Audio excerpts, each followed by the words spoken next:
Hello friends, welcome to the CISM Question and Answer series set 23 presented by ISACA Preparation Academy. Friends, let's start with today's first question. The first question states, which of the following steps should be first in developing an information security plan? The options are option A, perform a technical vulnerability assessment. Option B, analyze the current business strategy. Option C, perform a business impact analysis. And option D, assess the current level of security awareness. Friends, in this, the correct answer is option B, that is, analyze the current business strategy. Because, friends, an information security manager need to gain an understanding of the current business strategy and direction of to understand the organization objective and the impact of the others, right, answers on achieving those objectives, right. Friends, let's discuss the other options which are incorrect. Coming to the option A, which states perform a technical vulnerability assessment. Friends, this option is incorrect because technical vulnerabilities as a component of risk will be most relevant in the context of threat to achieving the business objectives defining in the business strategy, right? Moving to the option C, which states perform a business impact analysis. This option is also incorrect because a business impact analysis should be performed prior to developing a business continuity plan, but this would not be an appropriate first step in developing an information security plan, right? Because it focuses on availability, which is also primarily relevant in terms of the business objectives that are the basis of the strategy, right? Moving to the option D, which states assess the current level of security awareness.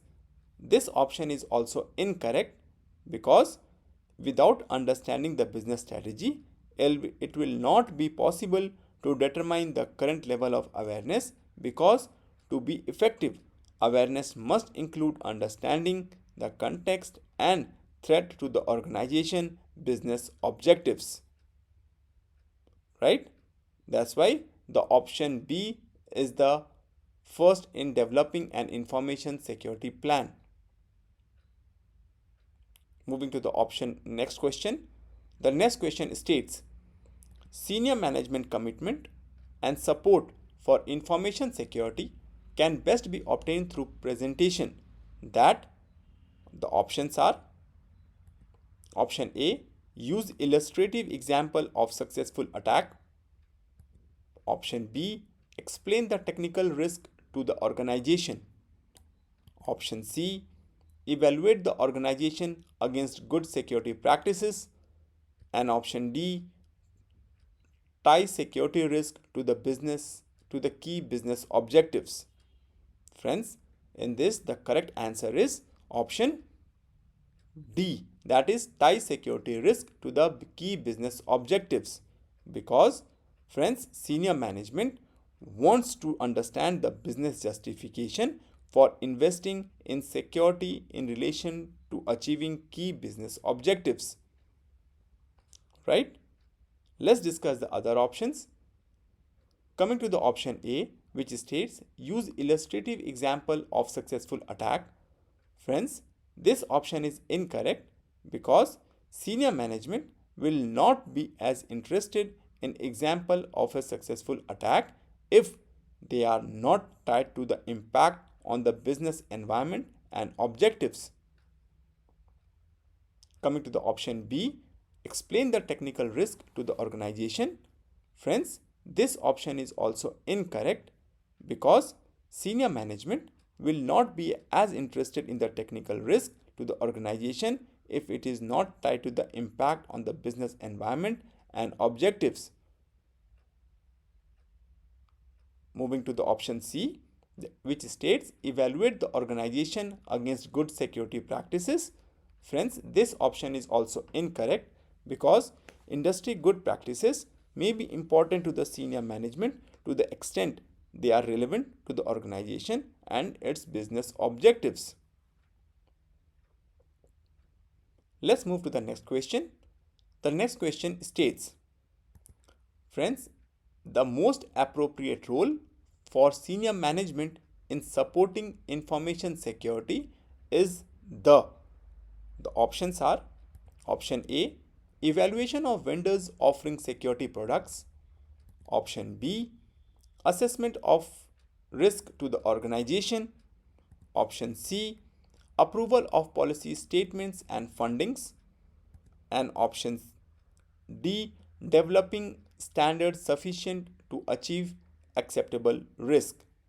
Friends, in this the correct answer is option C, that is approval of policy statement and funding.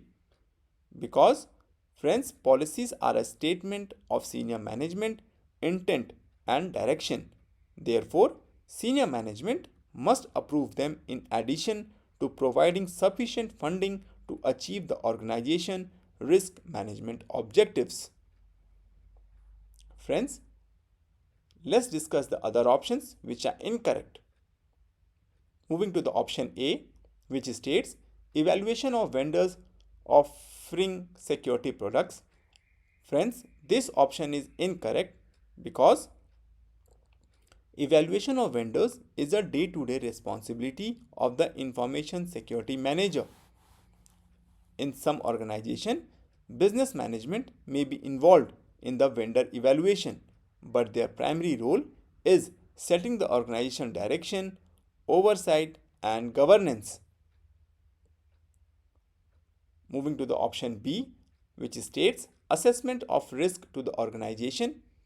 Friends, this option is also incorrect because assessment of risk is a day-to-day responsibility of the information security manager. Right? Coming to the option D, which states developing standards sufficient to achieve the acceptable risk.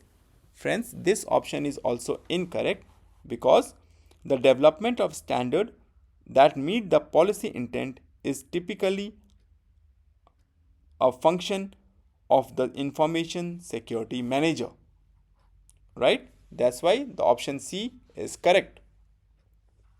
Moving to the next question. The next question states, which of the following would be the best indicator of effective information security governance within an organization? The options are option A, the steering committee approved the security project. Option B, security policy training is provided to all managers.